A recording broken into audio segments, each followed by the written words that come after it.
All right, Abby, we're going to take a look at your underwater view of your backstroke, and as we're getting started here, okay, here we go as you're entering the water. Again, I pointed out in the top view, you can see here, you could be a little bit more on your right side already for your pull and your catch. So you got to get a little more turned onto your right side.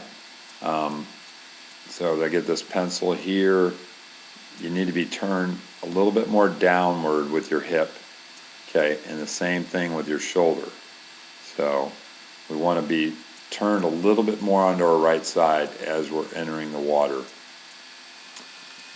As we go to the next frame, okay, then you're on your side, so just a little late, and then you go to pull. And one of the things I see with your pull is you're letting that wrist bend. So in swimming, we really don't want wrist bends. We don't want to bend our wrists so our hand is bent down here. That really kind of takes our forearm out of the backstroke pull or catch, and it allows us to drop our elbow. So as we're pulling through here, you can see how you're dropping the elbow and kind of leading with the elbow. So as you're getting in this position here, the forearm and hand should be catching up. Instead, it's trailing the elbow, and you're still bending that hand. So if I'm drawing at this juncture, your forearm should be more here. So it should catch up a little bit. It should bend outward, and that hand should be straight with the forearm. And then as we're coming through on the catch, you're getting in that position. Now here you can see you got an elbow bend, but you can see how low your hand is. So we really want to be with our elbow down here, but our hand should be bent back up.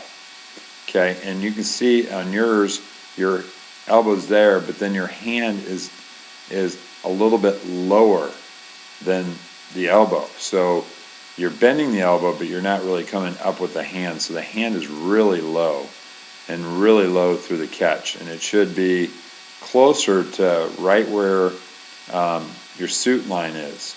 So your hand should be up here toward your suit, and it's down here well below the body. You can pull water here, but you're not going to have the leverage and the power to really pull very well.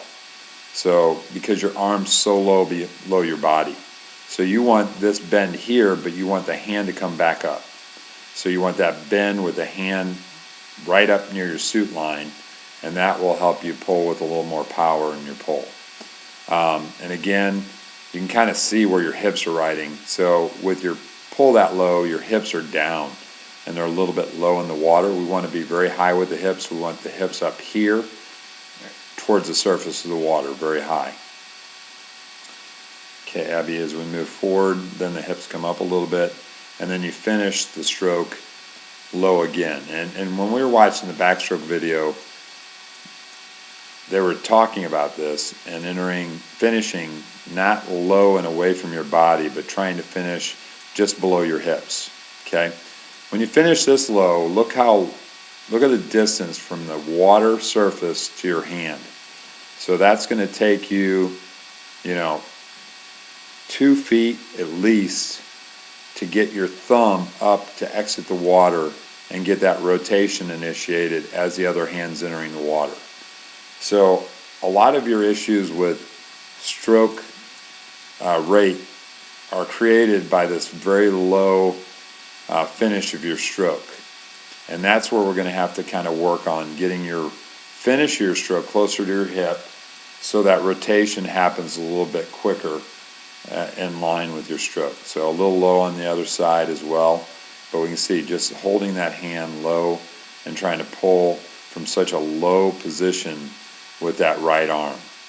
Okay, as you come in for the turn, again, just getting over a little earlier, you hit the wall, and we want to hit a little closer to the wall with our feet a little higher. So the feet should be here on the wall as we're hitting the wall, and your feet are down here. So your body line is straight, and we really want our body line to be on this line, a little bit more diagonally down.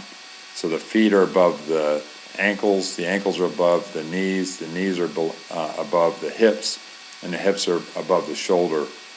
All yours is kind of on that same line. So as you push off the wall, it creates kind of a shallow push off. And then as you're coming off, you're starting your kick a little early. So I'd like to see you ride that streamline a little bit more. And then your knees, sorry, not your elbows, but your knees are a little high.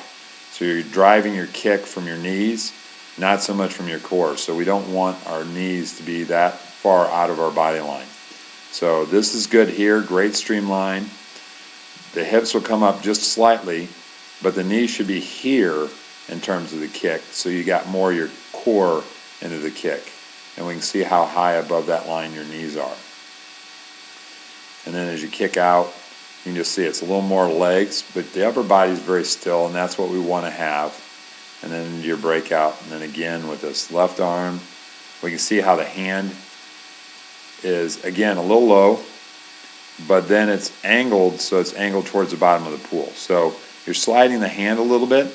We want that thumb up, that hand up, so you're pulling the water back, straight back, and that's going to push you straight forward. Right now you're pulling a little bit down, so that's going to push you a little bit up in the water. Okay? And then I'll erase these lines, but you can see that how the hands turn, so it's going to slide through. You're not going to get as much of your catch all the way through, and then a real deep exit there too. So the line again is really deep and away from the body, and we want it a little bit closer to your hip as it finishes on the stroke. And that's going to give you greater energy moving forward.